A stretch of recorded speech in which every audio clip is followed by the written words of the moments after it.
अध्यात्म विज्ञान, नई दृष्टि, नई खोज। देखिए, सुनिए और समझिए। अध्यात्म विज्ञानी पूज्य स्वामी श्री कमलेशानंद जी के निर्देशन में सनातन सत्य का अनुसंधान कर जीवन को प्रकाशित करें। जो हमारी भारतीय धार्मिक ग्रंथ वेद है, ये हमारे जो वेद, ऋग्वेद, यजुर्वेद, सामवेद, अथर्ववेद, जो कि देवकृत माने जाते हैं, उसको आप अगर पढ़ेंगे, आपने पढ़ाई होगा, तो उसमें धर्म शब्द ज्यादा प्रचलित हुआ है। उसमें न तो ज्यादा अध्यात्म की बात है, न दर्शन की है। मैं शब्द की बात करता हूं, व्याख्या आप करेंगे। धर्म शब्द बार बार आया है, दर्शन भी नहीं है, विज्ञान भी उसमें नहीं है। और जो है उसके बाद में उपनिषद बने, वो उसी का ही कमेंट्री है, उसी का ही जो टीका, भाष्य और जो चीजें हैं। तो वो इतना पुराने में जब धर्म शब्द का था, उसके बाद के अंदर विज्ञान के और मैं प्रश्न करूंगा, उसके बाद में विज्ञान आया। तो हम आपसे ये जानना चाहते हैं कि वो धर्म की जो पराकाष्ठता उस समय में थी, वो किस तरीके से धीरे धीरे अवस्था परिवर्तन होकर के आज के युग के अंदर हम इस रूप में प्रस्तुत कर रहे हैं। मैं थोड़ा जानना चाहता हूँ। सभी चीजें सत्य है, मेरा कोई कॉन्ट्राडिक्शन नहीं है, मुझे कंफ्यूजन नहीं है, पर आपके मुखार विंद से जो है मैं उसका पूरा विश्लेषण चाहता हूं इन वर्षों में जो हुआ है। धन्यवाद प्रश्न के लिए। सबसे बड़ी बात यह है कि जो शास्त्रों में, पुराने शास्त्रों में धर्म शब्द का जो प्रयोग किया है, उसका मतलब यह नहीं था कि ये संप्रदाय की बात कर रहे थे। वहाँ धर्म का मतलब होता है, जैसे प्रकृति अपना धर्म निभा रही है, दिन रात, ठंडी गर्मी बारिश, ये भरती और ओट, सूर्य चंद्र, ग्रह नक्षत्र, सब अपने अपने धर्मों में है और वो अपनी फर्ज के आधार से अपना धर्म निभा रहा है। मगर इंसान जो ऐसा है, वो अपना धर्म नहीं निभा रहा है। क्यों नहीं निभा रहा है? क्योंकि इंसान को साधन की पड़ी है, सात्विकता की पड़ी नहीं है। तो कहने का मतलब ये है, इंसान को धर्म में आने की जरूरत है। धर्म का मतलब होता है खुद कौन है वो जानना। ये इंसान का, मनुष्य का धर्म है। मगर इंसान धीरे धीरे 5 इंद्रियों के माध्यम से जो भी दिखता है, जो भी समझ में आता है, इसी को ही दुनिया मानते हैं और इसी को ही संसार मानते हैं, इसी को ही प्राप्ति करने का साधन मानते हैं और वही क्रियाकांड को वो धर्म मानते हैं, अपनी मान्यता को धर्म मानते हैं। मगर सच्चा धर्म है आत्मधर्म, यानी इंसान होते हुए भी वो अपने स्वभाव में, यानी स्व स्वभाव में रहे, ये धर्म है। तो धर्म का मतलब धारण करने वाला, क्या बोलते हैं? धर्म का मतलब है धारण करने वाला। ये शरीर जो है वो आत्मा ने धारण किया है। कैसे धारण किया है? कर्मों के फल की भुगतान का ये साधन है।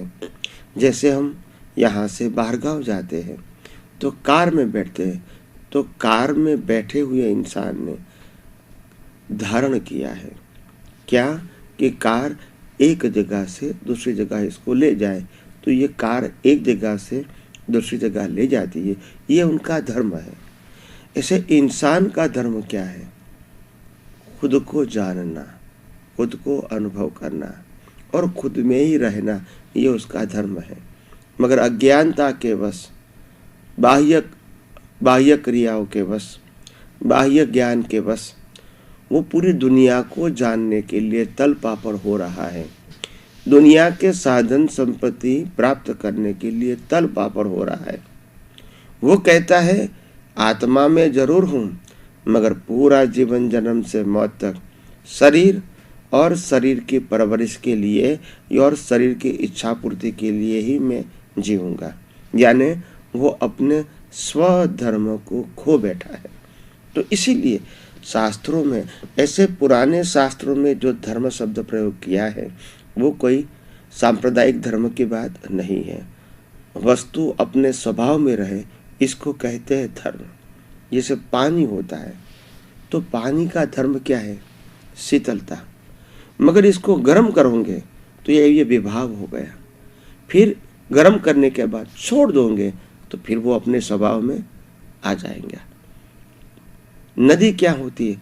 पहाड़ से निकलती है और निकलती निकलती निकलती जहाँ समंदर है वहाँ जुड़ जाती है। तो ये उसका धर्म है, इसका स्वभाव है। कोई नदी को डायरेक्शन नहीं देते हैं कि समंदर कहाँ है, कितना दूर है। वो अपने आप रास्ता ढूंढ लेते हैं। हर व्यक्ति अपने स्वभाव में है, हर अवस्थाएं अपने स्वभाव में। सिर्फ इंसान अपना खुद का स्वभाव भूल गया है, खो बैठा है। तो बार बार इसको कहना पड़ता है, तुम अपने स्वभाव में रहो, तुम अपने धर्म में रहो। मगर वो स्वधर्म को जानता नहीं है। इसीलिए जो प्रकृति से अनुभव में आता है, जो प्रकृति से पालन होता है, उसी धर्म को वो मेरा धर्म मान के उस धर्म का पालन करते हैं। मगर वो सब स्वधर्म नहीं है, वो पर धर्म है। पर का मतलब होता है प्रकृति का धर्म। प्रकृति भी पर है और प्रकृति का धर्म भी पर है मेरे लिए, क्योंकि मैं स्व हूँ और पर से मुक्त हूँ। तो यानी स्वधर्म में आना। तो धर्म शब्द जो शास्त्र में बताया गया है वो सांप्रदायिक मोड़ के आधार पर नहीं है। स्वधर्म और परधर्म की बात गीता में भी बताई गई है। गीता में भी आध्यात्म शब्द का उल्लेख है, जैनिज्म में भी आध्यात्मिक शब्द का उल्लेख है, और वेदांत में भी आध्यात्म शब्द तो है ही, बार बार यूज करते हैं। आप जितने भी वैदांतिक गुरु होते हैं, इनके आप जितने भी पोस्टर पढ़ेंगे, जितनी भी किताब पढ़ेंगे, तो सबके लिए यही बताया है, आध्यात्म ज्ञानी पुरुष, यानी वो तत्व को जानने वाला है, ये बताना चाहते हैं। तो कहने का मतलब आध्यात्मिक शब्द तो सदियों पुराना है, और आध्यात्म कोई धर्म संप्रदाय को प्रोजेक्ट नहीं करता है। मगर आध्यात्म शब्द का मतलब होता है कि आत्मा जो है, आत्मा वो हम कैसे जान सके। तो कि धर्म से नहीं जान सके हैं, लौकिक धर्म से, मगर आध्यात्म में जाएंगे तो जान सकें। मगर आध्यात्म चीज क्या है?